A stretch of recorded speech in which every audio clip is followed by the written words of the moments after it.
Hey everyone, welcome back to the PFF Betting Podcast. I am your host, Kendall and joined with me as always, PFF Senior Data Scientist Ben Brown. We have the ultimate podcast today, Ben. I mean, We're obviously going to do NFL draft props, which is great, but we also have USFL props, which I'm super excited about. Football is back. Everyone, let's get into it.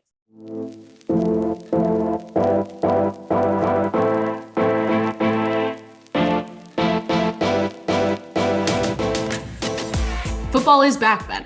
Right. I just got to say football is back, and it's beautiful. It's beautiful. I think this is where you separate, like the recreational sports bettors from the actual degenerates, but it's pretty obvious where we fit in on this one. So yeah, I'm excited to talk USFL. It's going to be a glorious, profitable endeavor, I feel like. So it is. I was talking to my dad the other night. He goes, what are you prepping? What are you prepping for with Ben? And I go, oh, USFL. And he goes, well, what is that? And I'm like, don't worry about it. Is that? Don't worry about it, Dad. It's just new things that Ben is teaching me to bet on. Right, so it's perfect. Right. Just don't even worry about it. But the USFL's inaugural season, that begins the 16th, I believe. So a couple days away. I think the Generals and the Stallions are the first matchup. But 8 squads are competing in a 10-week regular season before a 4-team playoff to crown the champion, Ben.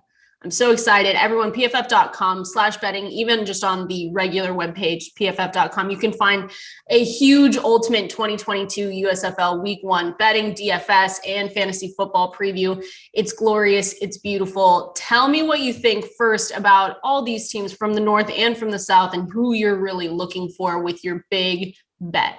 There we go. Yeah, so we, obviously Eric puts together a lot of work in regards to the spring football season. We have tried to, build some initial power rankings using some methodologies that we've used for both, the XFL and the AAF previously. Definitely profitable. So kind of sticking close to what we used previously. But yeah, we really like the Tampa Bay Bandits.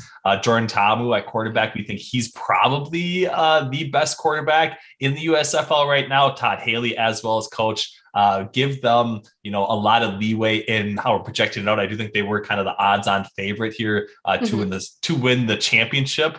Tied with, I think, like the Michigan Panthers, basically, who we are kind of lower on, but they're definitely the team that I'm on board with. I think if you're looking a little further down, a lot of people are going to like the Houston Gamblers. We kind of love them for the name. You love them for the name, just in general, name, right? So they're kind of an interesting spot. I do think there's going to be some really bad teams towards the bottom. I think like the New Jersey Generals and the Philadelphia Stars are 2 teams we're probably going to be fading at least a little bit early on, given the state of their quarterback room and their roster with how they've kind of performed at both the college football and some of those NFL preseason type of games. But we're Bandits fans early and often. Yes. And I do think it's setting up really well here. We have seen just to get into like week 1 specifically, a lot of line movement. I do think Fox Bet was probably the initial originators of the legalized sports betting market. I think they had like a tweet out sometime around last week at this time. 52.5 point totals. We've basically seen those drop by 10 full points, which is, definitely a much more accurate reflection of how these games are going to play out. But so there might not be a huge edge in just like blindly betting the unders at this time. But I think there's definitely some, worthwhile betting spots to get down on Saturday. Give me your favorite pick. I'm just going to go straight to it because I'll tell you mine, and that's the Philadelphia Stars. And I bet them at plus 600. I know. I went through it. I went through everything, read through a ton of articles. I like the Philadelphia Stars. You can tell me if we should be fading them, but I do like them only because like 2 of the 8 USFL teams have ex-NFL head coaches. 4 have ex-NC Division 1 head coaches, and 1 has the, longtime NFL positions coach. But then you have the Stars and like Bart is fully, and you can, elaborate on this, but he is fully a minor league veteran, right? You don't see him moving around that much. That is what he does realistically. And that's not a bad thing, but he's used to it. Yeah. And it's tough to really handicap the coaching position. Like you said, some former guys like Jeff Fisher, Todd Haley as well, Kirby Wilson, longtime position coach for, Pittsburgh and some other teams. But yeah, it's I'm personally looking more toward like the quarterback play when I'm really trying to handicap some of these initial games. But we're gonna have a lot of really solid data points in from week one. So I'm curious, what line did you get on Philadelphia? I think it opened up New Orleans -2. I think it's up to 2.5 now. I'm wondering what side of that line movement you ended up I got him I got the Stars at +600. Okay. To win. No, I'm talking about to win, Ben. No, we're going. I was talking about this weekend. Sorry. Oh, no. We're going for no. I need your full on like who's going to win it all. That is why the people are here. I need futures what bets, think. Basically. So if I was betting anybody, I think there's probably better spots than Philadelphia. I get the understanding of like Bart Andrews, but I kind of like.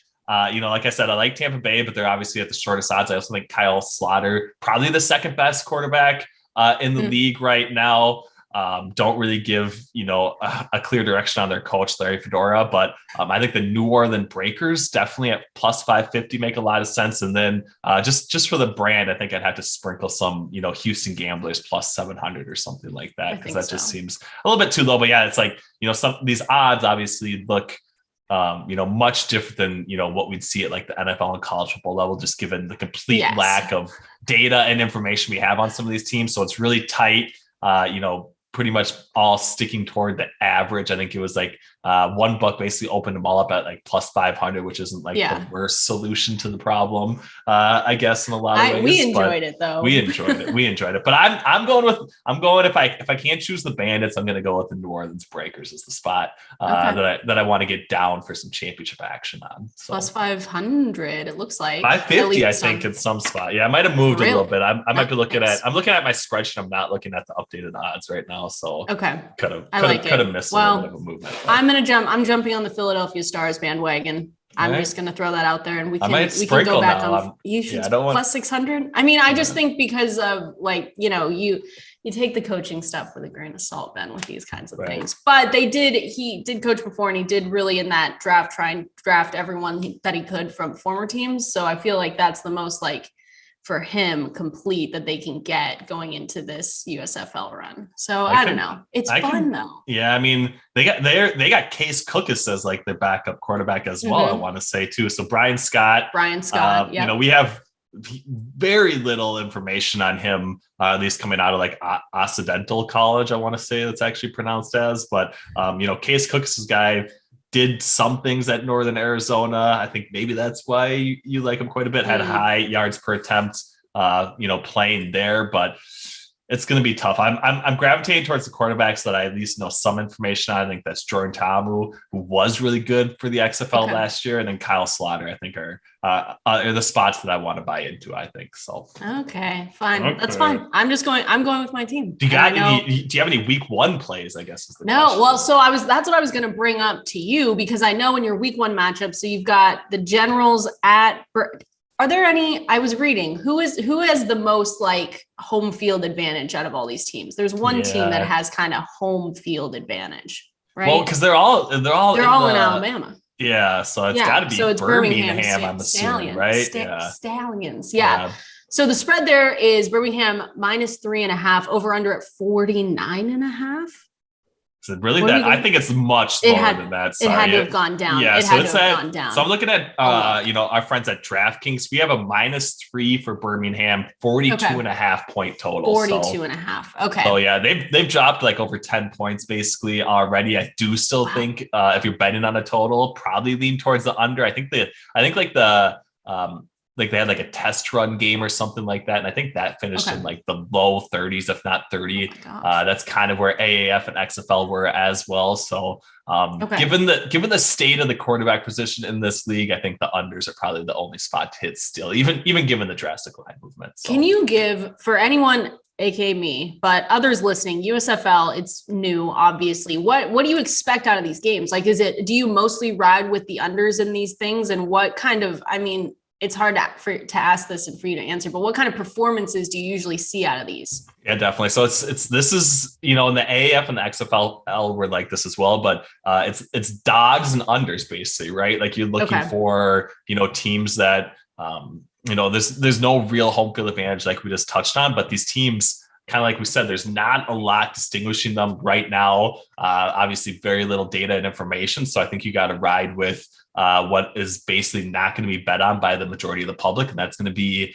the dogs, and that's going to be the unders. I do think that gravitating toward those spots, especially in the AAF and the XFL, was pretty profitable. I do think starting off this league, especially, that's probably going to be your best strategy, kind of as a hierarchical framework for how you're going to evaluate these games. So that's basically all I bet. I did blindly bet all the unders. Or a little earlier in the week, I didn't get the Fox bet numbers at like 52.5 or whatever, but I did get some 47.5 and some 46.5 at Bet MGM. I think they were the second book to release numbers. So that's what I'm on. And then I'm also on a little bit of Pittsburgh +4. And I think I'm on Houston +2.5 as well. So those are the ones that I've locked. All right. So. All right. I'm literally the first week. I got to get my feet wet, and I'm going to just go off of what you're telling me. All right. Because it is. I do like though that you're like, we're gonna go with unders and the dogs. That's the best. That's the best way to go about it, right? Right. That's it is. It's what we do anyways. But I guess in a league with so much unknown, we got to bet something, right? So we might as well stick to what got us here. So. Right. Dogs and under lifestyle. Dogs and unders. I love that. Any other ones? I know you guys have. I'm not going to read these out because obviously everything has changed. But tell me the other two that you were on that you just said. So I like the Houston Gamblers a little bit +2.5 versus the Michigan Panthers. Then I also like. I don't know. I know I said I like Tampa Bay to win the USFL Super Bowl is what I'm going to call it because I don't know what it's called right now, but. I like them. I like the Pittsburgh Maulers to cover 4 points against Tampa Bay. I do think they, given the rules, especially around extra points and the overtime rules, I do think that we're going to see some of these key numbers probably not stick to what they are at both the NFL and college football level. So I think, getting that kind of understanding baked in, I do think 3 is obviously really important in both those games. Maybe it's going to be a little bit less important given the extra point considerations. And I do think that if you score how overtime works, if it does get to overtime, that is going to be in increments of 2 as well. So I think, 2 and 4 could maybe matter, just a little bit more than what they do now at the NFL level. So because for all that don't know that there is different rule. There's new rules on displays coming out of week 1. You'll see them. Well, you'll maybe see them all because for the extra points, teams can go for what, Ben? 1, 2, or 3 points after a touchdown. Yep. And but the extra point occurs from the 15-yard line and a 2-point conversion from the 2-yard line and a 3 from the 10. That's where it differs. That's where it differs. And then the overtime is different as well because it's a best of 3 format. Yep.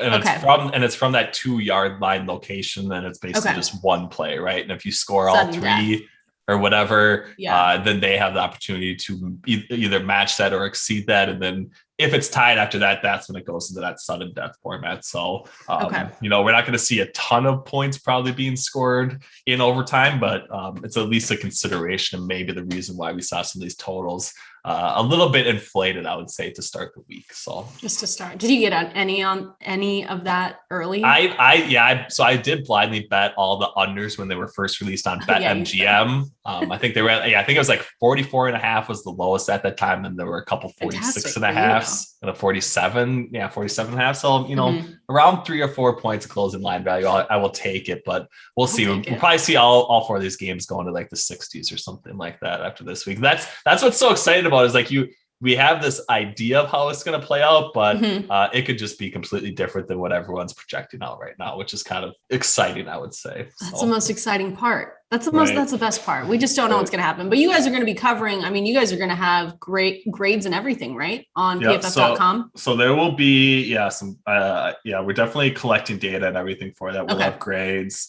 I'm going to be watching every single one. So if you want my own personal grading outcome, we can definitely talk about that next week. But I think, I'm excited for it. We got games, 1 game Saturday, 2 games Sunday, and then we even got a Monday afternoon game, it looks like. So my Monday afternoon is probably going to be, full, I would say, at this point. Yeah, so tweet at Ben like you would the season, everyone, because he'll just be locked in. He'll be locked in. All right. Well, again, just to, full circle here, my favorite pick to win it all, Philadelphia Stars. You heard it here. Probably not first because I read a lot of articles, but plus 600 is still really good.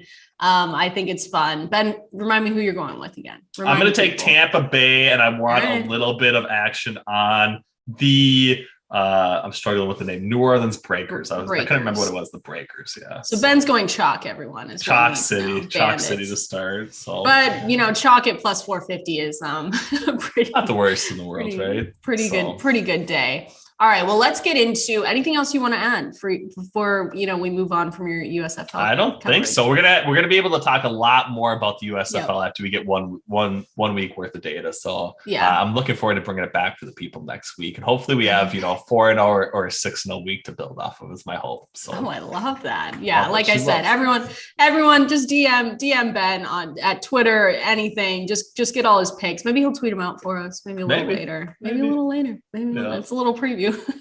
All right. Well, then let's get into, we have more draft props. It's going to be never ending probably until 2 weeks from today, though, Ben. 2 weeks from today is the NFL draft. Right. So excited for that. Not to be over, but for it to finally happen. Because we've said before in these podcasts, you and I are in such a weird, it's just a weird floating space right now where we're previewing the draft as much as we can. You never know what's going to happen on draft night, but then afterwards it gets really, really interesting for futures and what we look for in teams. So I'm excited for that. Finally. Bring it on. What do you got? I mean, I want to open this up by saying the Kenny Pickett stuff on my timeline has been absolutely fantastic. Right, it's crazy. It's been a privilege because if you guys don't know, he visited the Panthers yesterday and everyone was reminiscing about when Pickett committed to Matt Rule and Temple in 2016. So now everyone thinks that the Panthers could really mess this up again. And maybe it's not messing it up, but select Kenny Pickett to maybe be the first quarterback selected. And that's at plus 130 odds right now.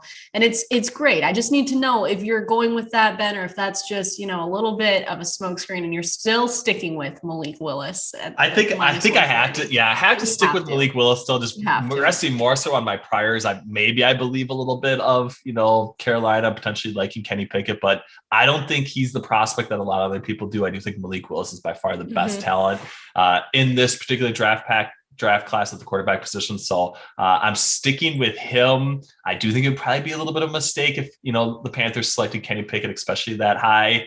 Could they do it? Could they do it? Yeah. Could they do it? Maybe. It does seem like at least the odds are gravitating a little bit in that direction, right? So we have seen, kind of like you said, Malik Willis is no longer like the heavy favorite that he was even last week when we talked about this, but really heavy information-based betting market is the NFL draft, more so than basically any other market you're going to get involved with. So those sorts of fluctuations are going to happen. I'm not really buying into anything in the quarterback market, but we did get some decent line movement on a different guy that we talked about previously, Jameson Williams. I think Dane Brugler put out that a lot of teams have him as, the number one wide receiver on their particular draft board. It took a little bit of time, but we did see him basically move from like a plus 850 to a plus 400 type price, 10% implied probability. So I'm glad we got a little bit of value on that one. And I do think if you're looking at some plus 500s for him, I don't hate locking that in if you missed out on a better price, because I do think he is the most talented wide receiver in this draft class still. So you do. And who is your offensive lineman that you liked? See, I still like Evan Neal, and we saw,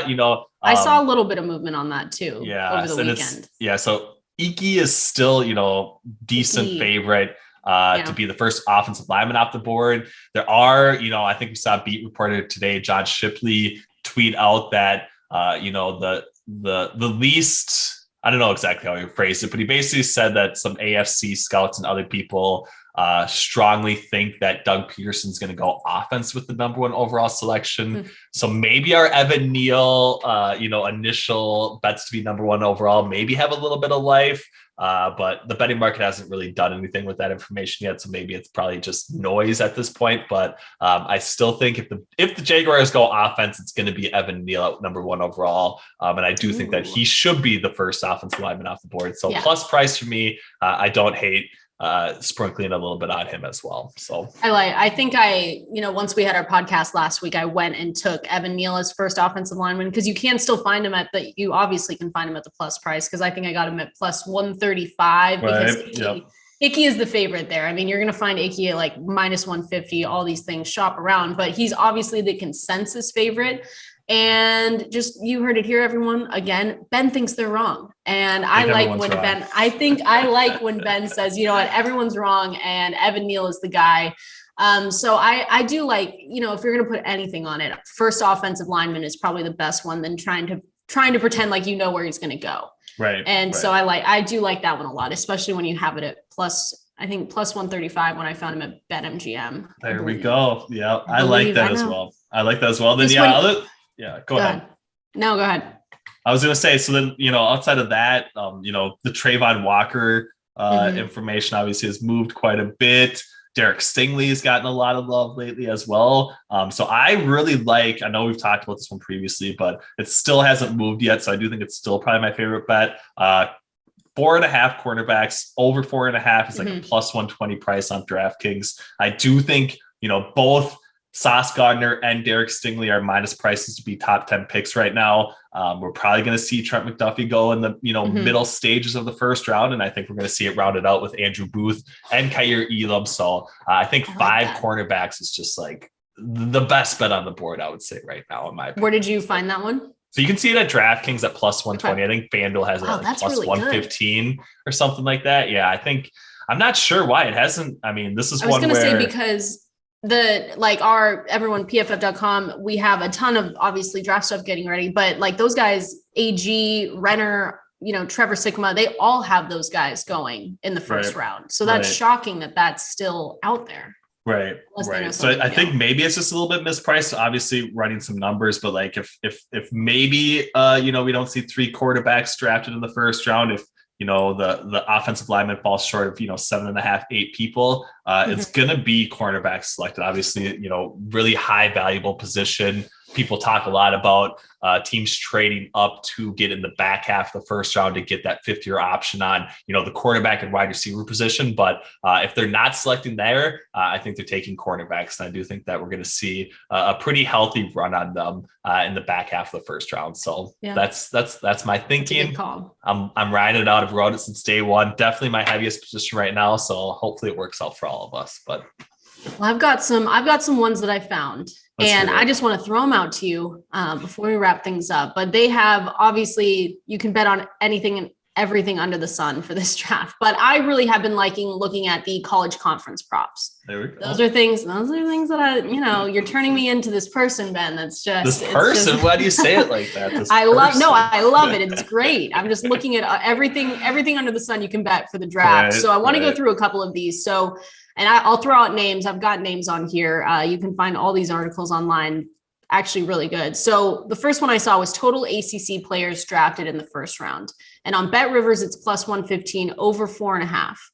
Under 4.5, minus 122 on FanDuel. But those are the guys where you have Ike Ekwonu, you have Andrew Booth Jr., you have Jermaine Johnson, your Jermaine Johnson, your Jermaine Johnson, Zion Johnson. Those are all guys in PFF's top 150 that they think can go. And then the kicker here is that if you think that someone is going to get a little too happy with the quarterbacks and take Kenny Pickett or Sam Howell, both of those guys, North Carolina and Pitt, could really see that over happening in the first round at 4.5. Yeah. I like that. It's at minus 125 to the over on DraftKings. Where did you had Bet Rivers at plus Rivers 115 could have moved. That's a smash spot. I think that's a smash. I got to get that up on my phone right now. I think. So I know you should check it because all this movement is happening, so it could be. But I like the over there at 4.5, especially with the Kenny Pickett talk and even the Sam Howell talk. Sam Howell has gotten some pretty good treatment over the last couple of weeks where you could see them once one team does it or 2 teams do it and they go and snag a quarterback, teams get a little bit too excited and they'll think we got to do the same thing. Right. That's how runs happen, right? And I do think that it makes a lot of sense. I do like that one at plus 115. That is a slam dunk. Maybe, roughly 40 cents difference between maybe the other consensus books. So yeah, lock that. Like that's a good find. You find it? Is it still there? That's why you got, I don't, my internet's Ben out right now. So I'll check it. Yeah, right. We'll tweet it out. Tweet it out. But it is a pod special. I did see that. And I found it in an article actually. And I think it was, Gaming Today, somewhere out there that someone has written this down. So kind of good. The other one, because I'm a product of the Pac-12, go Sun Devils, Arizona State, but total Pac-12 players drafted in the first round. The under is at 4.5. And I just think you have to go with the under there every time. under 4.5. It's like minus, I think I found it minus 120 on FanDuel. Okay. So you've got K'Von, right? From Oregon. Okay, McDuffie, maybe Drake London, and then it goes into question marks of who else is there in the first round? I think Mike Renner likes Devin Lloyd. Do you think Utah's Devin Lloyd could go? Maybe, but yeah, that's the questionable run. I do think looking at some of some of the processing models that I look at, our text analytics model, pretty low on Devin Lloyd. Makes me a little bit concerned. I do see that number based at minus 140 for Pac-12, under 4.5 players, minus 165 on DraftKings. So shop around, but yeah, I don't hate that one for sure. I think so. I think what I'm trying to say is just I've had fun looking at these. You can go Big Ten, I think is 6.5. SEC is SEC is a house. So I think that one's 10.5. And the under at 10.5 is a plus price. At least it was on DraftKings. So I think that those are fun. Maybe we do more of those next week, Ben, because those are interesting to think. We get all these rumors and all this, Kenny Pickett stuff, Sam Howell, where's Icky going? Is Evan Neal going number one, according to our very own Ben Brown? But right. I think, and I do agree with you, like looking at some of those auxiliary markets are like, because we see the rumors and we see the information come in and then we see those particular markets affected, right? Like if Kenny Pickett comes in, we see his, price to Carolina drop significantly, but we don't see, the auxiliary effect, which is, there's probably going to be, more ACC guys drafted in the first round, given Kenny Pickett landing there. Right. And I do think that, seeing step one is obviously a pretty good start, but if you can kind of start to evaluate those downstream options as well, those are the ones that aren't going to get adjusted very quickly from, the book's perspective. And I do think that, that makes them, pretty profitable opportunities here. And you don't have to wait long for these to get settled either. So I like those quite a bit. I like that approach. We're gonna have to hit on a lot more here next week. So we'll go next week. Anything that's closest out, Ben. Give it like lock of the week. What your favorite USFL bet? Give us something. USFL. I think the under. I don't know. I don't want to say all the unders all the time, but I do think talking about your Philadelphia Stars under 44. That's the highest total, minus 120 price. I think that's the spot where if you're still going to bet on something, take the under 44 and, sweat out a game that hopefully the Philadelphia Stars just take advantage of earlier and, coast into an easy covered victory. So coast into an easy just league victory, the USFL Super Bowl, whatever you called it. Right. I love it. Well, thank you everyone so much for listening. You can find seriously all this stuff, all this USFL stuff. They put together a great USFL. I'm going to call it your Bible, but the great USFL Bible on PFF.com and PFF.com/betting. We'll come back with some more NFL draft props next week. Follow us both on Twitter. Maybe Ben will send out his hottest takes, his best bets, things like that. Thank you so much for listening, everyone. Have a great weekend.